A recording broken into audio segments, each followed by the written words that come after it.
So, good morning mga kabakard.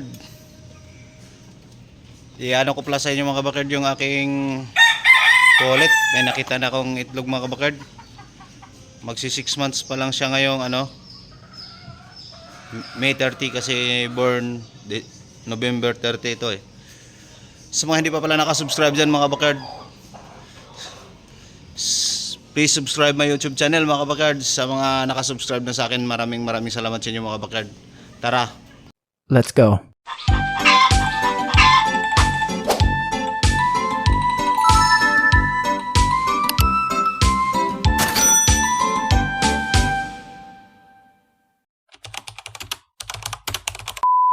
Ayan mga kabakard tinutuka.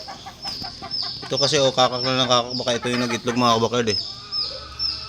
Ayan siya Kaya itong wallet natin. Magkapatid ito mga kabakard. Anak ng ating pumpkin hatch.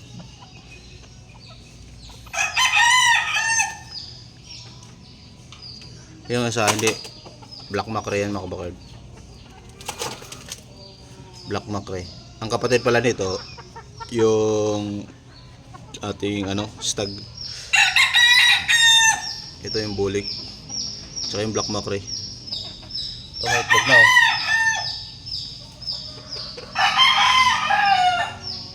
Yan. Ganda nito. Ganda nito itim na to. Pintog ng balahibo.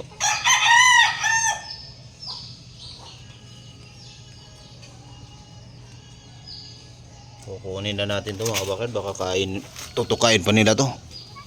Unang pa lang to mga kabakard mamula-mula pa lang. Pulik na to, matangkad. Maganda tong pulik na to. Ayan, pulit natin mga kabakard. 6 months pa lang yan. Itong isa 5 months. 5 months. Diyan magkakapatid.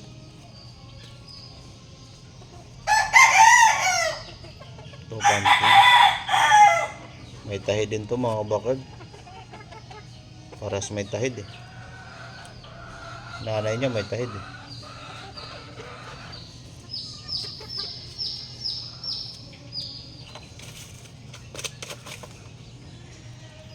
Yan siya mga kabakard.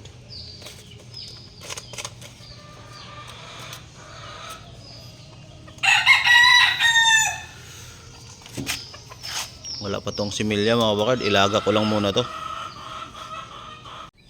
Papakasta lang tayo mga kabakard sa ating inahin sa may kulungan. Isusubo lang natin mga kabakard. Pares-pares ko na mga kabakard.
Binalik ko sa nanay yung lalaki na yon, anak anak nito mga kabakard.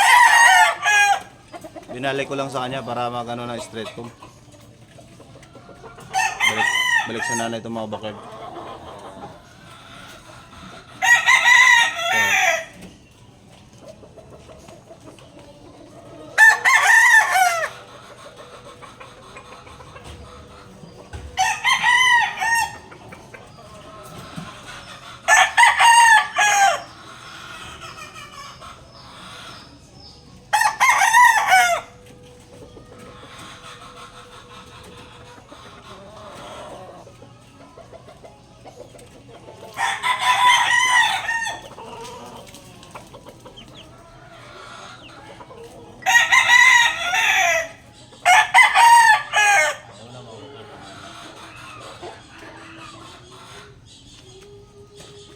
sanisayan yung pinares ko nito mga bakal, papalabas tayo ng hiraw.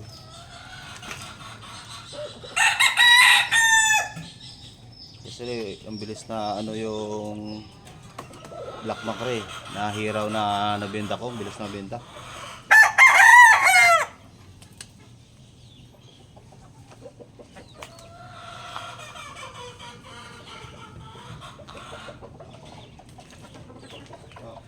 Pwede na.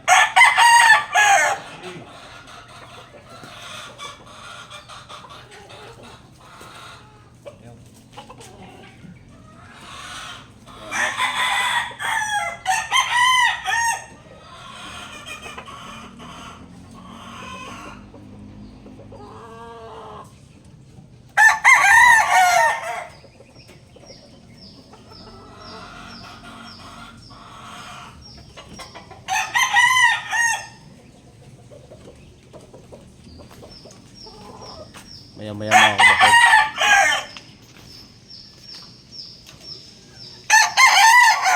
Hindi pwede sunod-sunod pala.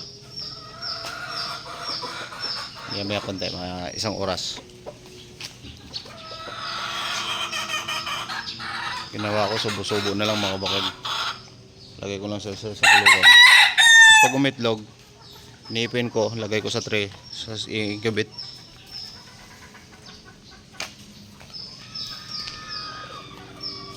Itong ating puti kaya ang bilis lumaki oh. Pabalik-balik lang dito. Yung iba busog na eh. Kaya pinapasobrahan ko yung pagkain nila mga kabakard. Para ano, balik-balikan nila, mabilis lumaki sila. Kasi pag wala ako, walang magpapamerenda nila. Kaya pag may pasok ako, pinasobrahan ko na para hanggang tanghali. May babalik-balikan sila. So, pinapakain ko yung Integra to. Tapos sinahaluan ko ng corn grits.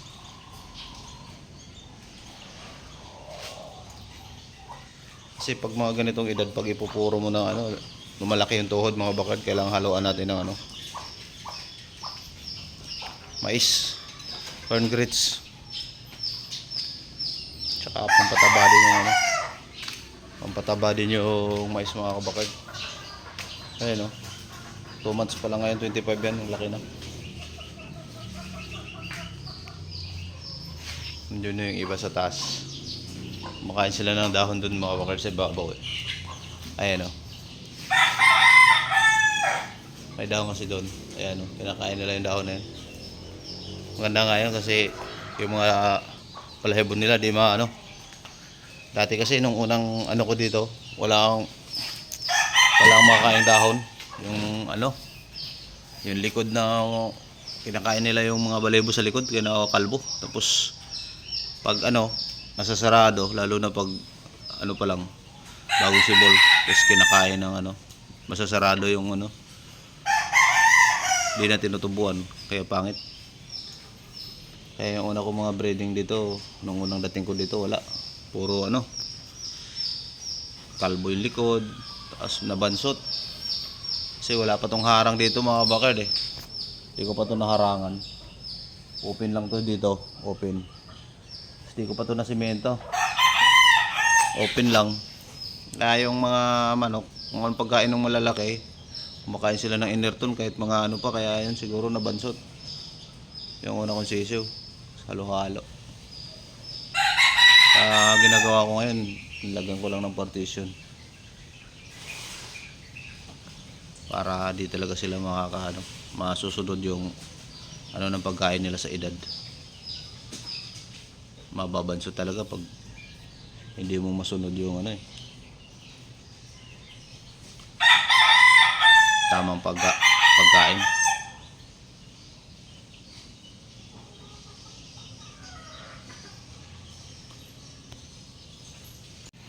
Ito tayo sa itong may mga na-quarantine mga kabakard. Ayan oh. Pero mayroon ng pagaling dito mga kabakard. Ayan, mayroon ng pagaling. Itong puti. Kasi nung nakarang araw di kumakain, ngayon lakas na kumain. Medyo nilalagnat siya mga bakard. Ayun, okay na. Kumain na siya 2 araw na. Ayun, naka-quarantine sila dyan. Yan, lahat na yan. May mga ano, karamdaman yan dyan. Inihiwalay ko. Araw-araw tuloy-tuloy yung gamot. Ayun. May pa-recover na yung isa. Lakas na kumain. Baka mamayang hapon o bukas ilabas ko na yun. Pag-alagalayin ko na yun. Magaling na yun.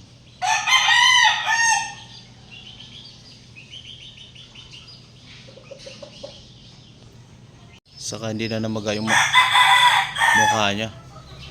Noong nakaraang araw, sobrang maga. Tapos nagluluha. Tapos sobrang init ng katawan niya. Ayun, pinainom ko ng gamot. Hindi kumakain ngayon. 2 araw hindi kumain ngayon. Kumakain na. Kaya bukas siguro ng umaga pakawalan ko na siya para di na siya mahirap din pag nakaginakulong mga kabakard, mas lalong manghihina yung ganda yung nasa labas para ma-exercise din sila. Yung stag mga kabakard, init. Stag natin.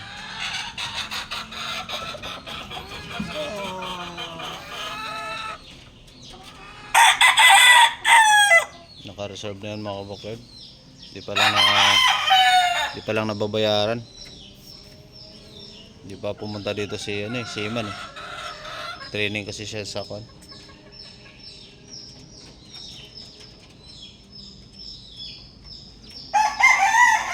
Ito na yung gawin kong broadcock mga bakard. Ito na yung broadcock ko ngayon.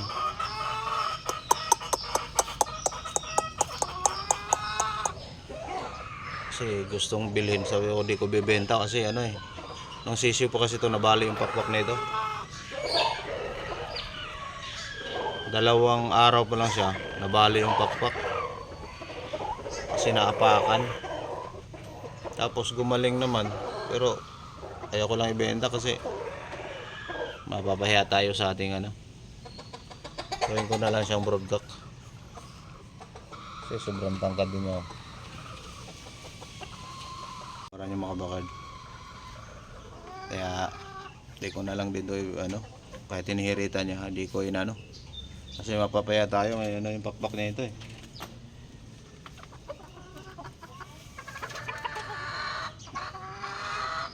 Di ko sa papalungan.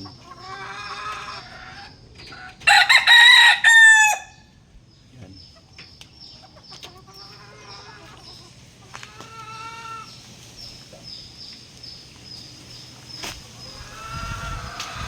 Labas ko na mga bakard. Nilabas ko na yung mga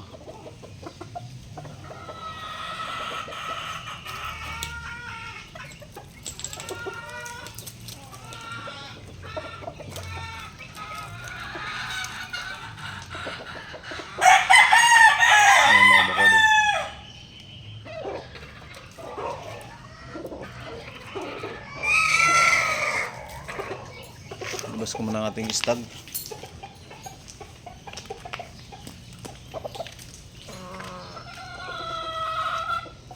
Hindi na siguro uulan to.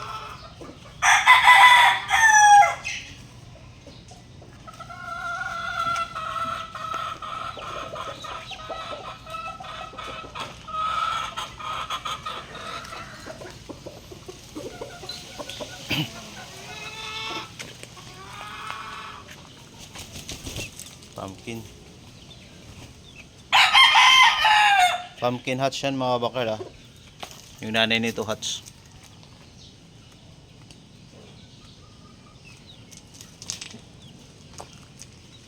Tatay sweater.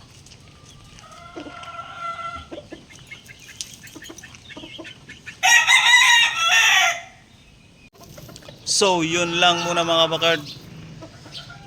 Wala na naman kayo natutunan sa video ko mga bakard.